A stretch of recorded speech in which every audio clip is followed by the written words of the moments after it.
तो दीन की सिक्योरिटी के लिए इस्लाम ने इल्म हासिल करना फ़र्ज़ कर दिया है कि इल्म उतना हासिल करना जितना आप उस पर अमल करना ज़रूरी है, उतना सीखना ज़रूरी है आपके लिए। इसी तरह ईमान, इबादत और राइट्स, जिसको हुकूक़ कहते हैं हम लोग, अखलाक यानी मोरालिटी वगैरह सिखा दिया है। उससे क्या होता है, दीन की सिक्योरिटी हो जाती है। इसीलिए आप देखेंगे कि मुसलमान जिस तरह से इस्लाम से जुड़ा हुआ है, दूसरा कोई मज़हब वाला उतना जुड़ा हुआ नहीं है, और बहुत सारे लोग चिढ़ते भी हैं।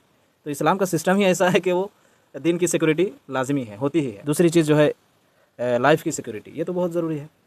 तो लाइफ की सिक्योरिटी के लिए इस्लाम ने क्या किया कि हलाल फूड को आपको खाने के लिए कहा है कि हलाल फूड खाना है, और हराम फूड से, हाँ, तो ये लाइफ हेल्थ से जुड़ा हुआ है।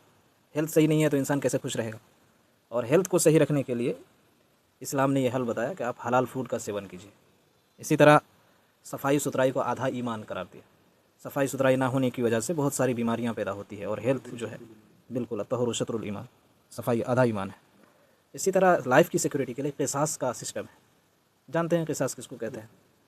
कोई मर्डर कर दे तो उसको भी कत्ल किया जाएगा, अगर मर्डर करने वाले के जो ख़ानदान वाले हैं वो चाहें तो। अगर माफ़ करना चाहे तो माफ़ कर सकता है, लेकिन जब तक क़िसास रहेगा तब तक ये डर रहेगा एक हत्यारे के दिल में कि बिल्कुल, तब फिर लाइफ की सिक्योरिटी बढ़ जाती है इससे।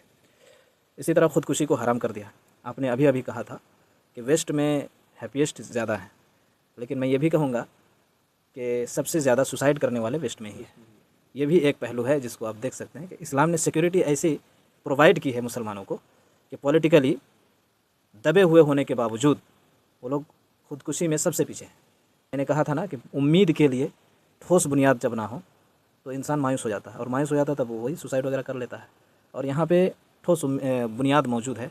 उम्मीद पर दुनिया टिकी है, हाँ, होने के बजाय हम ये कहें कि उम्मीद पर ज़िंदगी टिकी है। बिल्कुल, इस्लाम ने कहा कि ये रास्ता तुम्हारे लिए बंद है, सुसाइड का रास्ता तुम्हारे लिए बंद है, बाकी तुम सोचो जो करना है।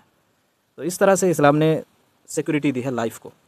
अब मुसलमान की आबादी बढ़ने का एक कारण ये भी हो सकता है, दूसरे लोग नहीं करते, बिल्कुल सुसाइड नहीं करते, हलाल फूड खाते। तो सिर्फ ब्लेम करना मुसलमानों को कि भाई आबादी बढ़ रही है, तो मुसलमान लाइफ की सिक्योरिटी इस्लाम ने दी है ना, उसका उस सिस्टम को फॉलो करते हैं मुसलमान। शराब नहीं पीते हैं, जिसमें सैकड़ों बीमारियां होती हैं। जिनाकारी नहीं करते हैं लेकिन बहुत सारे मुसलमान बचे रहते हैं, इससे भी बहुत सारी बीमारियों से बच जाते हैं। इसी तरह हलाल फूड खाते हैं, हराम नहीं खाते हैं, इस वजह से भी बीमारियों से बचते हैं। तो लाइफ जो है लंबा हो जाता है मुसलमानों का। तो ये लाइफ की सिक्योरिटी है, दूसरी चीज़। और तीसरी चीज़ है इंटेलेक्ट की सिक्योरिटी। इसके लिए नशा को हराम कर दिया, मतलब जो दिमाग है, अकल है, उसकी हिफाजत की गारंटी इस्लाम देता है। इसीलिए इल्म को फ़र्ज़ कर दिया कि जाहिल कोई ना रहे, इल्म हासिल करे। इसी तरह नशा वगैरह का सेवन ना करे, जो नुकसान पहुंचाने वाली चीज़ें हैं सेहत के लिए उसको ना करे, और सेहत जब ख़राब होगी तो दिमाग भी ख़राब होगा, तो इसलिए इसको हराम करार दिया। इसी तरह लीनेज सिक्योरिटी, इसके लिए निकाह को आसान कर दिया और ज़िना को हराम कर दिया। और वेल्थ की सिक्योरिटी भी दी है इस्लाम ने, इसीलिए चोरी की सज़ा रखी गई है, डकैती की सज़ा है, रिश्वत हराम है, ये सब चीज़ें, सूद भी हराम है। हमारी बातचीत के बीच में मतलब इतनी बड़ी बड़ी बातें आ रही हैं कि फिर अलग अलग बातों पर अलग अलग पॉडकास्ट हो सकता है। एकदम। तो इस्लाम की ये सारी खूबियाँ समझ लीजिए, जो लोगों के सामने लाई नहीं जाती है, दबाया जाता है। तो ये अगर इंसान के अंदर है तो वो खुश क्यों नहीं होगा।